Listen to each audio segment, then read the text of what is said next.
O objetivo, né, desse pequeno ciclo de seminários é avançar um pouco na discussão dos desafios do setor saúde pública brasileira. Então, o primeiro seminário, o nosso foco foi financiamento. O segundo, com a presença de vocês, que a gente agradece muito, é a gestão em saúde. A premissa geral é de que o setor de saúde pública brasileiro necessita de mais recursos. O que se gasta em saúde pública no Brasil é muito pouco comparativamente a outros países e comparativamente com o próprio Brasil quando a gente olha o setor privado. Mas o que nós colocamos como premissa é que também não resolve você aumentar o nível de investimento no setor de saúde pública se você mantiver o atual modelo de gestão, que é um modelo que acaba mais impedindo do que permitindo o aperfeiçoamento da saúde. Então, a pergunta, né, que eu já coloco de cara a vocês, que é o foco do seminário, é esse. Como é que você encara, Paulo, as questões do modelo de gestão de saúde pública no Brasil? Quer dizer, o que o modelo facilita ou dificulta a gestão da saúde pública brasileira? Modelo de gestão é uma expressão que permite muitas leituras. No modelo de gestão você tem instrumentos, ao mesmo tempo, gerenciais, instrumentos jurídicos de controle, de viabilização da decisão, processuais. O que acontece, do meu ponto de vista, que é o ponto de vista jurídico, é que há muitas vezes choques de visão. Ou seja, nós temos uma tradição no direito administrativo que enfoca o Estado sempre sobre o ângulo no conflito do poder com o indivíduo. A preocupação maior é evitar o abuso do poder. E, ao lado, para evitar o abuso do poder, são estabelecidas sujeições, cautelas, resguardos, para que o Estado não abuse. Isto tem realmente sentido histórico, aconteceu e acontece até hoje utilidade para isso, mas quando o Estado começa a prestar serviços, como serviços sociais e serviços econômicos mais intensamente, se verifica um paradoxo. Nós continuamos a exigir todas as cautelas contra o abuso do poder numa área onde não há abuso do poder, onde não há poder para ser exercido. Ao contrário, só se tem situações de oferecimento de utilidades concretas ao cidadão. Esse paradoxo, essa disfunção, cria paralisia no sistema, com a área de saúde, a área econômica também atuando com grande dificuldade e precisando frequentemente recorrer a parcerias com o setor privado, quando não, a substituição pelo setor privado.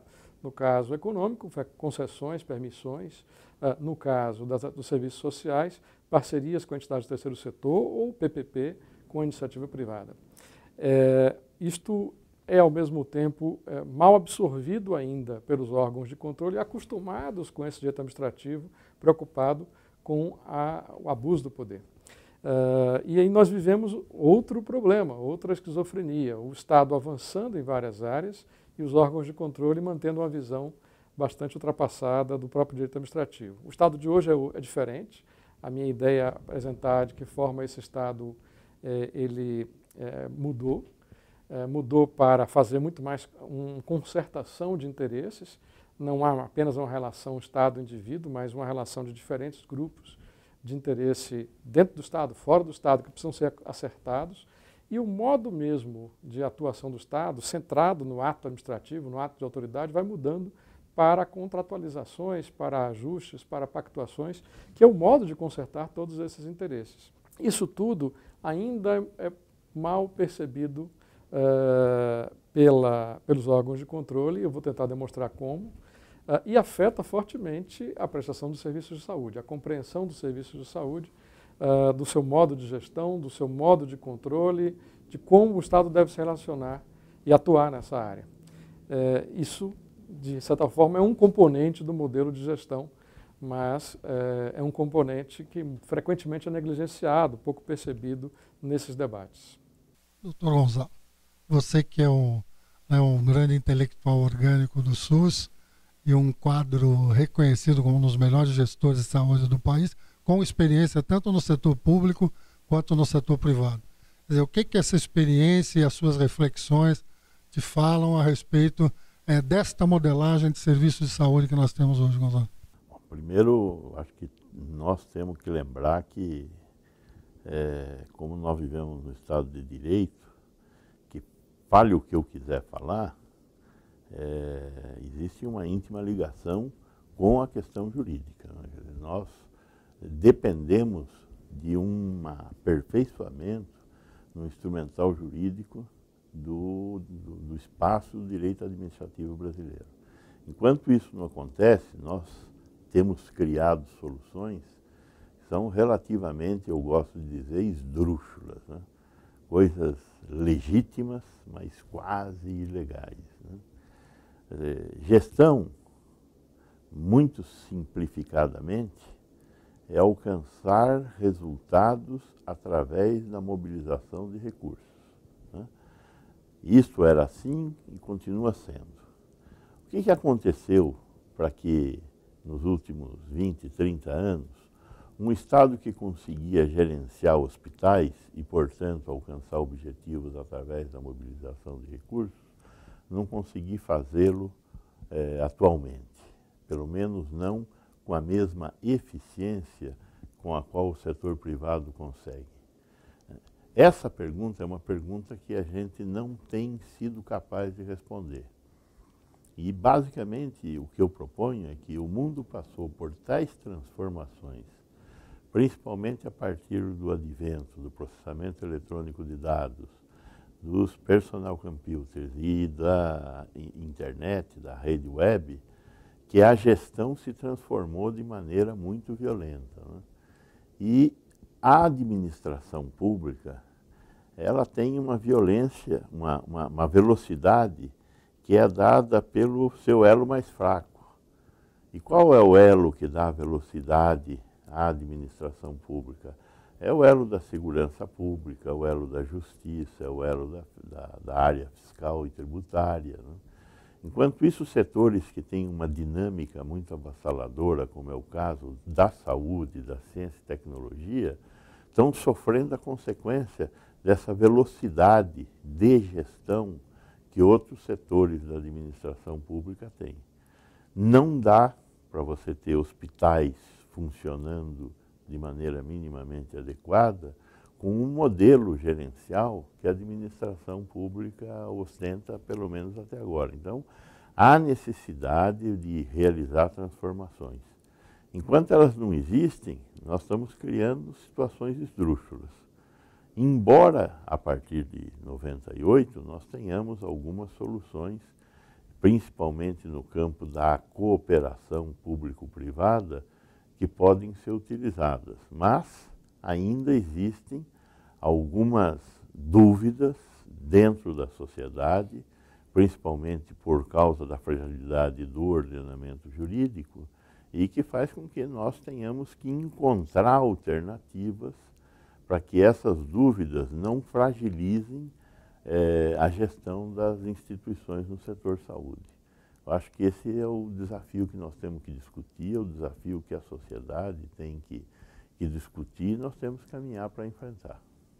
A última grande tentativa de mudança ou de reforma do Estado foi exatamente o Programa Nacional de Reforma do Estado, que é de 95, e que uma parte andou, outra parte ficou paralisada. Que perspectiva você vê de uma mudança nesse ordenamento jurídico sem ser por uma força social, mas no cenário que nós vemos hoje, político-jurídico brasileiro? A alternância de poder é uma coisa extraordinária, porque aqueles que têm um papel de fazer oposição não têm geralmente a responsabilidade de gerir. Quando assumem o poder e passam a ter responsabilidade de gerir, percebem que a dificuldade é enorme. E o que nós percebemos nos últimos anos é que vai se formando um consenso. Todos os partidos que foram obtendo acesso ao poder nos últimos anos detectaram exatamente o que disse o Vecina, que o modelo de gestão e o aparato jurídico é fora do ritmo da sociedade.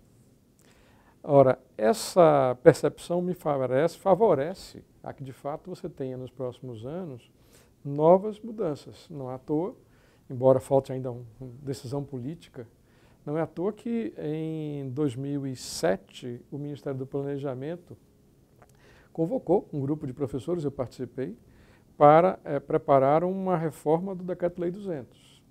Não com o objetivo simplesmente de revogar o Decreto-Lei 200, mas de novamente, organizar a máquina pública, a organização administrativa, identificar os diferentes setores e incluir, inclusive, nesta organização, as parcerias, ou seja, os entes de colaboração. Eles integrariam a rigor, de forma mais ampla, a chamada organização funcional do Estado, e nesse projeto foi feito um capítulo específico para isto.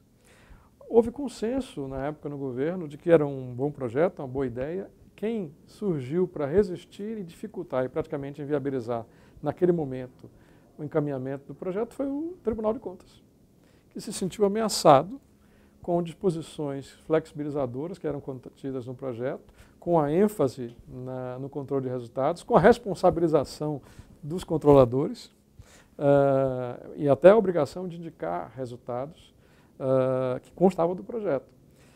Ao meu juízo, muito mais uma falta de compreensão do que lá existia do que as verdadeiras ameaças. Mas, se houver vontade política, a partir desse consenso que vai se formando pela alternância de poder, eu acho sim viável melhorar a gestão. E os gestores de saúde, tanto os gestores públicos quanto os gestores privados? Você acha que já há uma construção de consenso e um amadurecimento para liderar um processo de mudança que olhe para esses esses fatores restritivos da saúde especificamente? Eu sou um pouco mais cético do que o Dr. Modesto. Eu, inclusive, acho que existem coisas na própria Constituição, dentro do artigo 37, que são extremamente lesivos a você conseguir avançar do ponto de vista de ter uma administração mais ágil, né? Existem coisas como a questão da estabilidade do servidor público em relação ao trabalhador de uma maneira geral, que é anti-isonômico.